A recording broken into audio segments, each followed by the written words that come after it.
Today we're joined by Mike Pellegrino from BeFit. He's also primarily based in Monte Carlo, Monaco, one of the nicest, most posh, luxurious places in the world. He is the creator of Kinetic Chain Enhancement, the same system that was taught for several years by Charles Poliquin before he passed away. This is the man here who taught Charles how to actually do it, what it is, and how to implement it. Mike's been in strength and conditioning for, well, at least 20 years at this point now.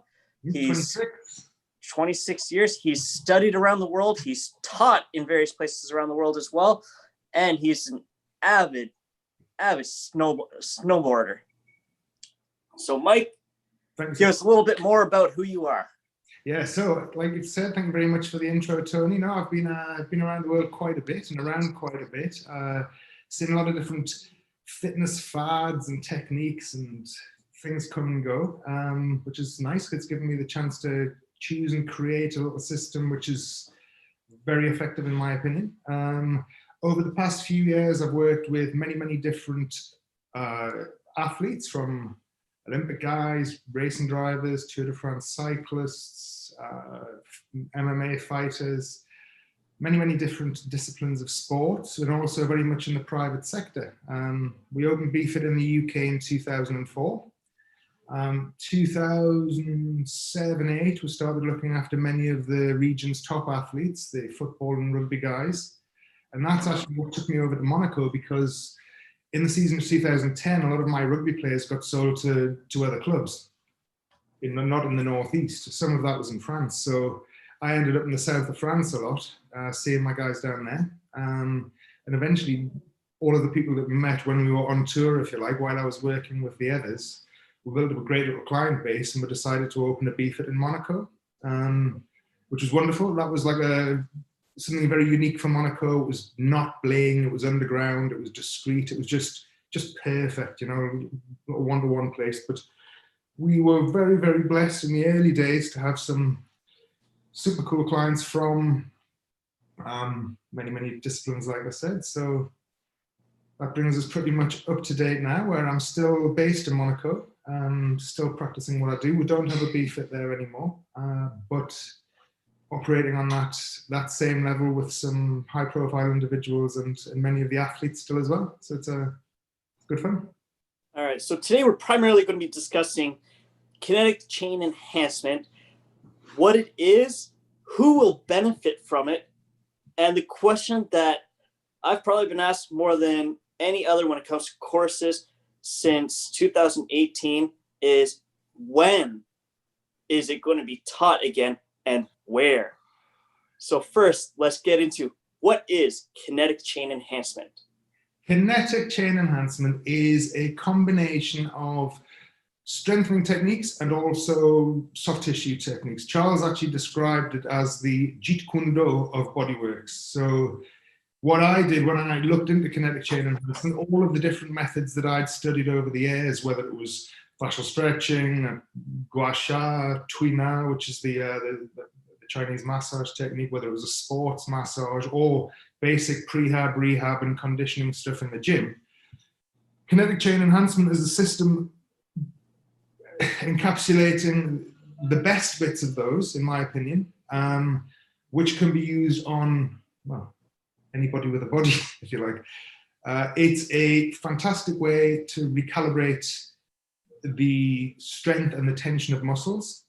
We all know that if there's the joints of the body are absolutely dependent on the ratio of strength and flexibility of the soft tissue that surrounds them. So many different skeletal issues, many muscular issues are obviously they're issues, but people tend to look at them too directly rather than looking at the entire system and how the body functions and actually being realistic about what connects to what. What I found mainly as well is the majority of people's problems actually come from habitual imbalances, things that they do so much of without trying. How you sit on the sofa at night, the position you are in bed, do you fold your arms this way or this way? Many different habitual things that actually you don't realize that you're doing. But when you go to train or you go to do your daily life, it compounds these little habitual imbalances to, well, what can be an injury or certainly some form of pain. So this is how it can be applied to absolutely everybody, because not one of us is symmetrical. Even from birth, not one of us is symmetrical, but as life goes on, we create even less or more, if you like, more imbalance of strength, flexibility, range of movement, and actually what the body's meant to do, we don't actually use it for that. So trying to get you back to yourself as a well-functioning being, taking out of the equation any sport you might do. You know, for example, if Tony doesn't work as Tony, he's not going to be an awesome runner. So we need to get Tony working properly first, and then apply what he needs to do for his track work or whatever, in order to get this guy what I would consider to be calibrated. But if you just say, right, we're going to take the athletes and we're going to thrash them all, this guy wants big arms or somebody wants to get lean or whatever, without taking any habitual stuff into consideration, the training program is not going to be as efficient as or as effective as it could be. So the application of it is wonderful because it irons out people's foundations, if you like, meaning that whatever training the strength coach or the therapist or whoever can do with them will actually have a really good effect. All right, so from there, who benefits the most from a treatment or a session of kinetic chain enhancement calibration? Who benefits the most? Well, it can benefit everybody individually in a completely different way. I mean, if we've used it with very much with, I do a lot of work with ultra runners in Cervinia, the Matterhorn in Italy and Switzerland. And for example, these guys have got it's such a ridiculous sport because they're doing a marathon on a mountain. They have so many different problems when they're running down the hills, when they're running up the hills. Their bodies are just not set up for it, So whatever, it will benefit anybody in any way. These guys have loads of knee pain when they're running down a hill, for example. So for them, it's a very good way to understand why they've got the knee pain. You can look at the geometry of the body. You can look at the ratios of the strength of the left, right, left and right of the body. The differences in flexibility, things like that. So if you just sort of have a decent amount of norms of what somebody should be, so hamstring ideally should be there, this should ideally be there, and you compare that to that, or let's say, for example, if their left leg is at 90 degrees on a sagittal plane of a hamstring and the right is at 65, that for their left and right leg to be the same, we need to get those the same.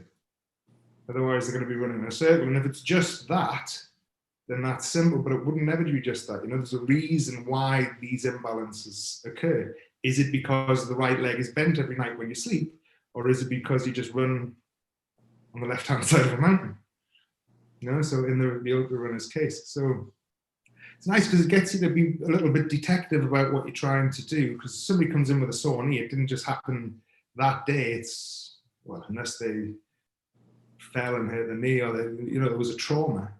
If somebody all of a sudden develops a pain, then it's been a life's work to that point. So there's a lot of things that need to be looked at in order to turn back the clock on what happened, and then to get a complementary strength or kinetic chain plan in place to complement what they're trying to achieve. All right, that's excellent.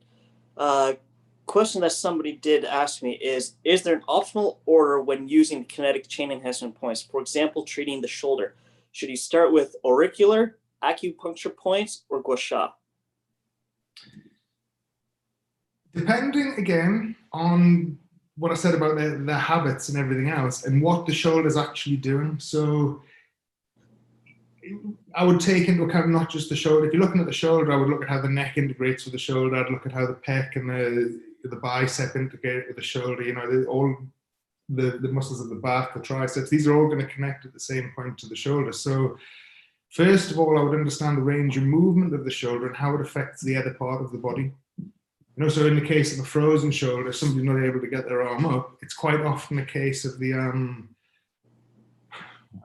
subscap could be welded to the lat, or there's going to be an imbalance of some description. So you need to first of all look at what the priority is in fixing that structure.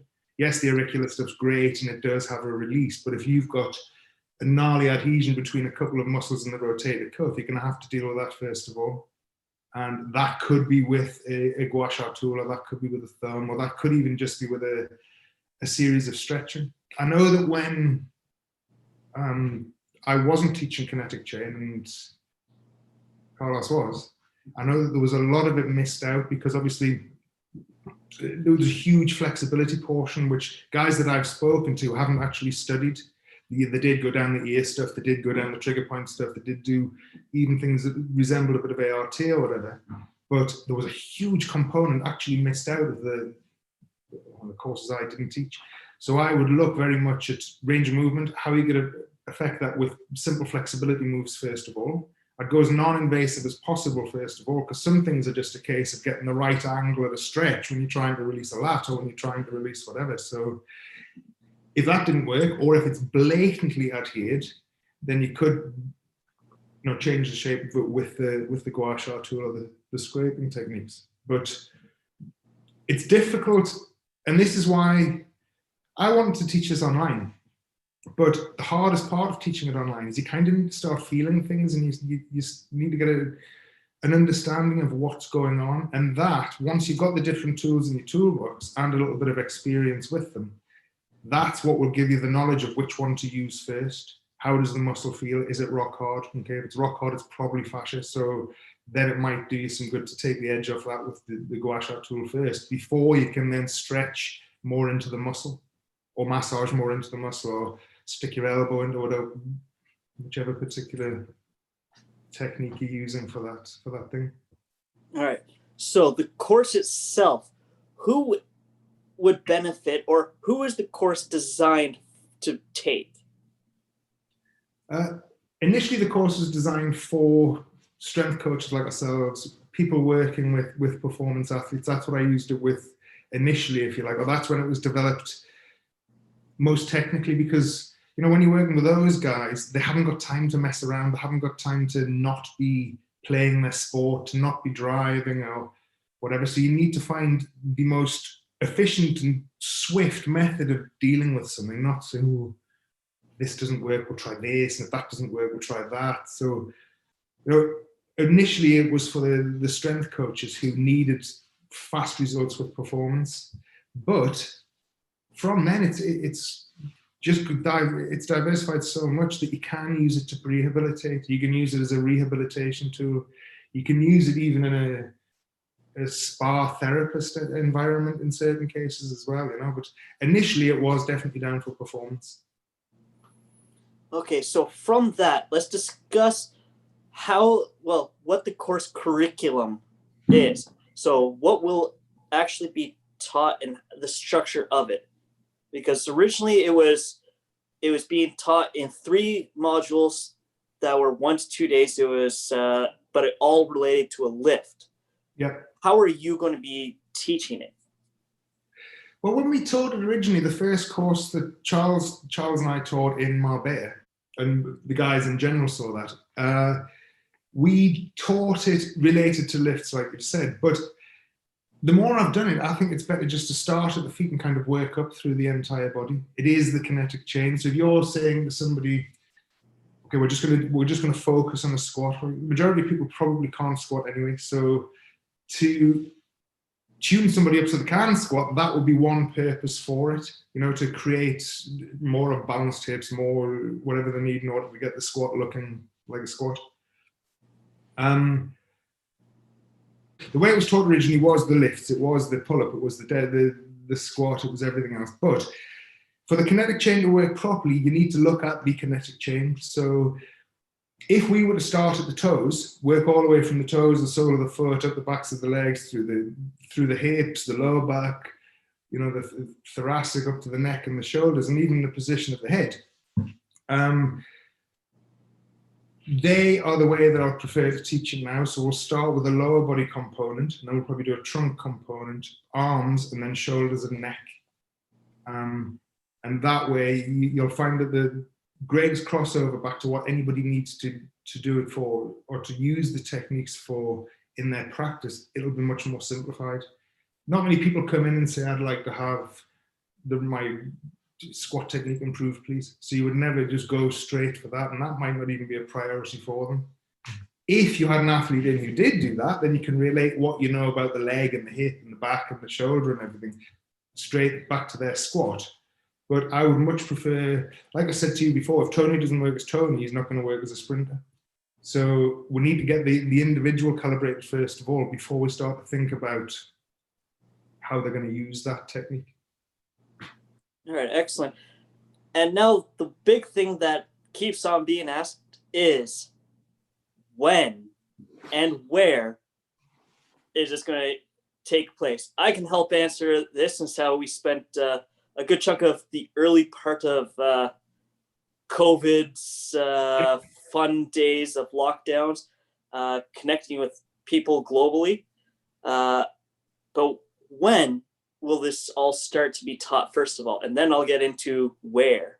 Well, I would like to start it immediately. I mean, we had it, like you say, ready to go we were going to teach the first one in October. We're going to kick it off in October, just past, in Monaco. That was going to be the very first one. Obviously, we'll have the dates pretty much structured for the entire year. But like you say, travels and this whole calamity have changed our beautiful plans. But as soon as, you know, the doors are open, I'm quite happy to get it kicked off and then rolled out. You know, and I'd like to start doing, I think Monaco would be a great place to start. It's a wonderful, we've got a wonderful venue to use there. I'm very lucky, or the attendees of the Monaco course will be very lucky that we have many top athletes that I can bring in as case studies, whether the drivers, the cyclists, the bobsleigh guys, or gymnasts, swimmers, whatever. So we can use those. So I would quite like to do that there as the first one. And then obviously for the European guys and the English guys, it's not that hard to get to. Oh. Yeah, so how we actually... reopen. Exactly. So the big thing is when international travel is permitted again. For example, just in Europe right now, the UK is basically embargoed from leaving. They're stuck in their country. The Canada-US border is closed. Australia is not allowing the vast majority of international travel in or out. So right now, it's all government dependent on when, one, the pandemic stuff really quiets down and international travel starts to pick back up. That'll be the primary driver, as well as when gyms have been open for a little bit of time so that trainers can get back in, get some more time under the bar with their clients. Yeah. But now, as for the locations, right now we have, as Mike just said, Monte Carlo, Monaco. That will be the flagship. The great thing as well about that is spend a few days in Monaco. We were planning to do a night out at the Casino Monte Carlo, where the James Bond films have been filmed. Pardon? Casino Royale. Casino Royale, exactly. As well as around there, you'll be able to, the entire principality is only 2.5 square kilometers. Yeah. So you don't even need to rent a car. You can literally walk from one end to the other. And it's a beautiful scenic route. You're right on the Mediterranean Sea. From there, we've got locations in Melbourne, Australia. Dale Hansford and Brent Cosnett have been kind enough to offer their location. We've got Dubai, United Arab Emirates. We're collaborating with that with Ultimate Performance and owned and operated by Nick Mitchell. And then we look at North America, where right now we are tentatively at Spear Performance in Chicago, owned by John Sikora. At that location, depending on when we're able to do this, we may have some NFL players as case studies. Next, we also have the Dominican Republic and Tony Perez facility in Santo Domingo. That's going to be great simply because Tony's a great host for everything. He's also got an excellent setup. He deals with some of the Dominican Republic's top athletes from volleyball through to martial arts. He himself is a judo practitioner, so I'm sure he's got various ding-ups that he can even be used as a bit of a case study. Oh, he'll be a legend to work on. Exactly.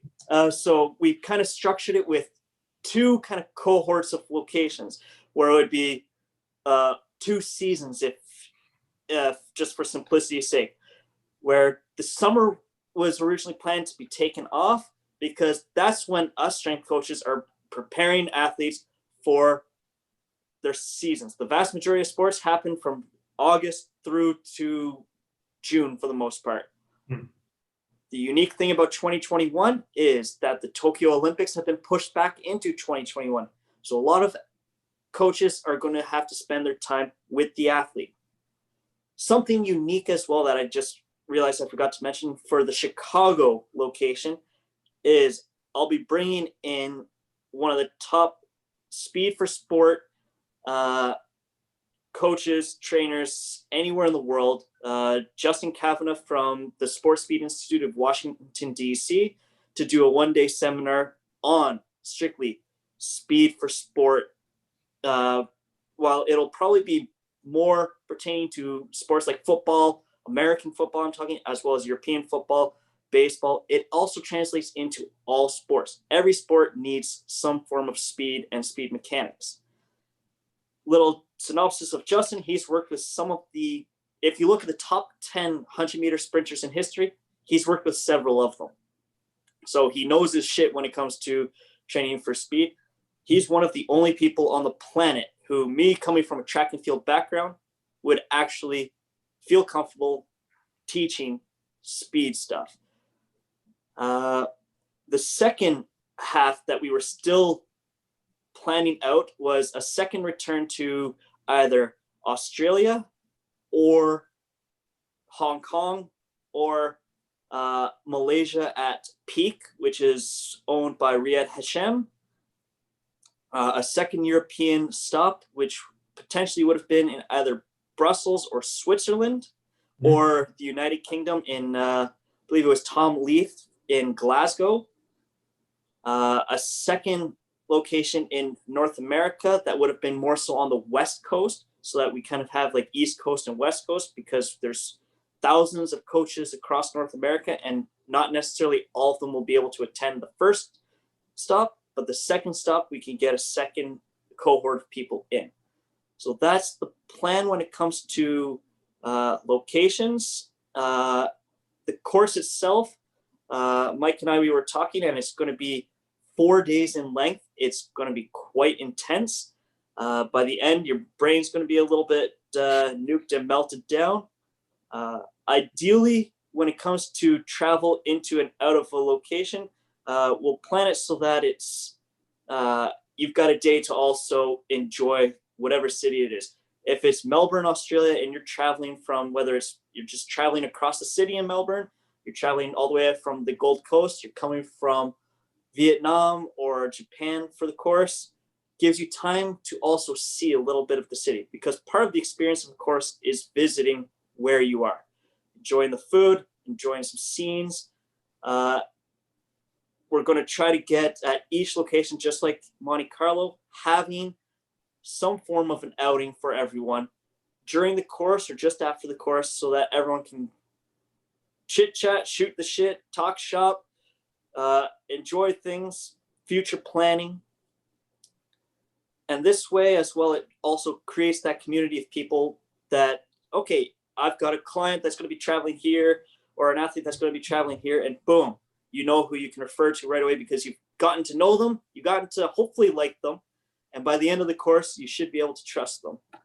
As for Mike himself, he is going to be teaching all of these. You're going to be learning from the creator of Kinetic Chain Enhancement. He's the guy who's not just formulated it, built it, spent thousands of hours at this point using it. He's also adapted and evolved it since his first time teaching it in 2013. So you're getting the original stuff, plus you're getting everything else that Mike has learned along the way. We're also going to include in the price, when we finalize everything with locations and whatnot, it's also going to include the tools that you need. And yeah, from there, Mike, what else would you like to say in regards to all of this so far? No, I think it's fantastic. I mean, I want to get the, like I said, the venues and everything are very, very important.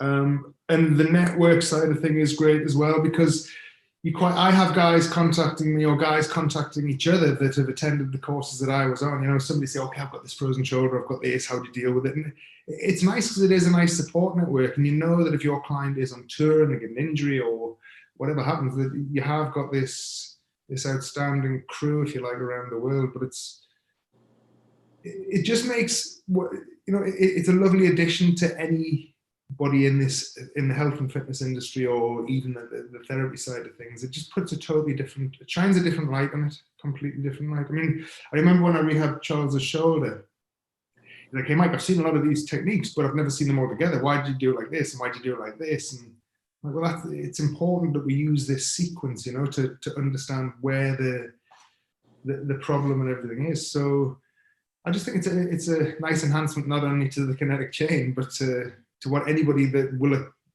attend the course currently knows. You know, there might be things that people have seen before. I'm hoping there's going to be people on the courses as well that'll say, well, you know, what do you think of this? And how can that integrate to the kinetic chain? And that's a constant way that it's a way that it will constantly evolve, should I say, because, you know, it's not a closed book. It's there to be explored even further, and other people's experiences and other people's skills can only make it a better thing. So it needs to be considered as a technique which is instantly applicable pretty much to anybody you know, from your mother to your greatest athlete. And it's very, very effective, but I've tried to make it as, you know, I've kept the simplicity there. The main point of it is to get people to open their eyes and just to understand and look at how the whole thing works. Not look through the straw and everything, not just look at a knee if you've got a sore knee, not just think, well, okay, my big toe is pointing west. You know, to understand why that could be happening. And that would then make you investigate the rest of the body. And then it's just, for me, I'm very excited to teach it and get it back out there, because I know the response we had from the first crew that did it, sorry, the groups that I taught, and how much success. Like Matt sent me a message the other day he had a client who had a frozen shoulder, and you know, he just checked me up, should I do this, should I do that? And he sent me a photograph of what he'd achieved literally in 2 or 3 hours work, and it was phenomenal. You know, and that kind of thing makes you realize how absolutely effective it is when it's applied to kind of what you already know, and any situation you want to throw it into, really. So it would be nice also to teach it all around when we teach it all around the world, because again, that's just going to add to the experience of the whole thing. Yeah, so the great thing as well is those who have taken it in the past as well, there will be a recertification discount for them as well, because you've taken it before, you're coming back to learn what's new. Both Mike and I, we both came to the same consensus on that, is that, hey, if you're doing that, we still want to find a way to support you in another way of showing kind of like a loyalty to it and a drive to learn more. Mike is also, I'm just going to break the bubble on this, he is also formulating a further continuing education for the kinetic chain enhancement for the following year that's going to focus on a few different things. We're not going to get quite into that until he's actually got more involved on that. But each location, the material is going to be standardized across. It's not going to be like, oh, if you go to Monaco, you're not going to learn stuff that you're going to get in Melbourne. Everything's going to be standardized. We're looking at around the $2,000 US mark for first-time attendees. It's a 4-day course. Those who have taken it in the past, what we were saying for Monaco specifically was $500 off for recertification. Can I just add something to that? In addition to the what you were just saying there, the courses that I taught and the courses that I didn't teach are very, very different courses. And part of the reason I really want to introduce the recertification price is because I want people to see it in its entirety. And, you know, and it hasn't been taught for a long time now anyway, so as a refresher, it'll be very good. But it won't just be a refresher, it'll be a little bit of an enlightenment as well, because there'll be bits that were very much missed out, which are crucial for the other bits to work or for them to have longevity. So I think that the guys that are already experienced at it, the guys that are getting great results with whatever they've known, will be pretty mind blown when they actually see it in its entirety. And I haven't been anywhere near teaching it for the past. I did a private seminar in, a few years ago for some therapists and trainers at a private facility, and I've done a couple of private internships as well. But I haven't actually taught it fully, if you like. I tailored it to them when I taught it. I haven't taught it fully since I taught it with Charles in 2014. So what I've picked up along the way has been a great addition to it. So for 4 years I was working with a private family, and whilst working with these families, I was told to find the best foot guy, the best shoulder guy, the best this guy, the best that guy. So whilst working with these people, it was nice to see the techniques that these different therapists that we'd flown in from around the world to help me with what I was doing. And what I learned from them, I was then able to take snippets of that and also add that to the course, or replace a bit that was less efficient than a new thing I'd learned, And when you start putting all these things together as the combinations, it's quite amazing what can be achieved. All right, so I'm going to thank Mike for finally being able to get on here now that he's enjoying a little bit of the Christmas break. Yeah, so Mike, thank you for the time. We're going to get this out to people, to get people onto courses for learning to better support and service their clients, whether it's Susie Q or you're dealing with Olympic gold medalists. It's something that can benefit the whole entire spectrum of clients. That's it. I mean, I even offered another thing on the, let's say you might do soft tissue treatment, you might do a strength treatment. I do what's called a tune-up session with a lot of my clients, whereas it might be a little bit in the gym, it might be a little bit on the table, it might be a little bit of balance stuff. But a tune-up session is kind of an additional session to put into their general regime, and that's the one they need to calibrate everything else that they're trying to do. So thank you so much, Tony, and I can't wait to take this further.